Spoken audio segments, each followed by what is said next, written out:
Well, senators are set to return this morning to take up the COVID-19 relief package after adjourning early today. Not early today, but early today, 2 a.m. The lawmakers stayed late into the night for a marathon reading of the entire proposal from beginning to end. We are talking about 600 pages, thanks to a Republican delay. But senators and millions of Americans don't have much time left to play with. The latest extension of federal unemployment benefits will expire in 9 days if Congress does not act. Debra Alfarone is following the latest on Capitol Hill. Debra, another key element that people are looking out for are those individual stimulus checks. They want to know, when's it going to hit their bank account?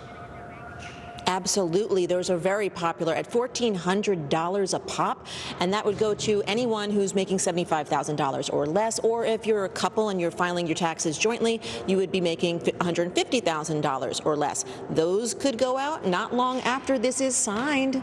But first, I wouldn't say it was an interesting night last night, but I would say it was a night. Section 2, Table of Contents. While most of the country slept, Senate clerks were at work reciting every word of the 628-page COVID relief bill backed by President Biden. For 823 and other related activities. The entire process took nearly 11 hours. Wisconsin Republican Ron Johnson requested the reading. All I'm trying to do is make this a more deliberative process. Obviously shine the light on this abusive and obscene amount of money. We Democrats want America to hear what's in the plan. The bill advanced to the debate stage Thursday without the support of a single GOP senator. Vice President Kamala Harris cast the deciding vote. And the motion to proceed is agreed to. Forcing the bill to be read aloud could delay the final vote until this weekend. Meanwhile, many businesses are waking up to fewer and fewer pandemic-related restrictions, and that's thanks in part to ramped-up vaccine distribution. The CDC says over 54 million Americans have received at least one dose of a COVID vaccine. COVID has not suddenly disappeared. Even though we issue this executive order, doesn't mean COVID is gone. What it means is that we no longer need government running your lives. More states are following Texas's lead in easing pandemic restrictions as case totals drop. 16 will have no mask requirement by next week. Public health experts have urged caution, though, saying more contagious new variants could result in another surge. To be clear, the director of the CDC says this is no time to stop wearing a mask. Anne-Marie. Indeed, Debra. Let's get back to those the relief bill.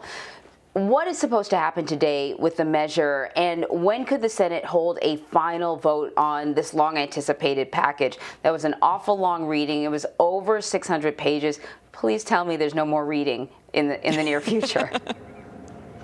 Well, no, there won't be any more reading of bills. I mean, maybe there will be. I'm not sure. I don't think there will be. But now we're entering into something called vote-a-rama. Yeah, and it sounds just as fun as that word might elicit these thoughts of what is this going to be like. So what's going to happen is now Senate Majority Leader Chuck Schumer says they're going to stay. They're going to stay to get this done. They're going to stay throughout the weekend if they need to. They owe this to the American people. But vote-a-rama is really when Republicans are going to be kind of forcing votes on different amendments, and that could start today. It could start later this afternoon or even later this morning. Then the House says they're going to pass this real quick after it comes back from the Senate. So, yeah, we could be hearing about this in time to get this through so that unemployment benefits, when they totally go away on March 14th, know that they won't. So we're hoping by the end of the weekend we'll hear about this. So, Debra, yesterday you talked about the security at the Capitol, that it reminded you an awful lot of security just in the days after January 6th and the siege on the Capitol. Now we're learning that National Guardsmen and women will be stationed in the area for a lot longer. What more can you tell us about this? Yeah, it's kind of interesting because now we're hearing that they're actually requesting, the Chief of Capitol Police right now is requesting another 3,000 troops, and that would be for 2,000 National Guard troops. That would be up to 60 days. Now, there are about 5,200 here right now. We see them all the time when we come in and out of this building, but they're supposed to be leaving on Friday. Those 5,200 were supposed to leave on Friday. Now they're requesting another 2,000 for 60 days. And this all, of course, comes after the threat here yesterday, March 4th. But there's also probably things that we just don't know about, other types of threats that they hear about. They did say, the chief of police here, chief of Capitol Police, said that there's been a 94% increase in threats that they receive about domestic extremists over this time last year. So they're not taking any chances here. Yeah, you cannot. Deborah, thank you very much. You're welcome.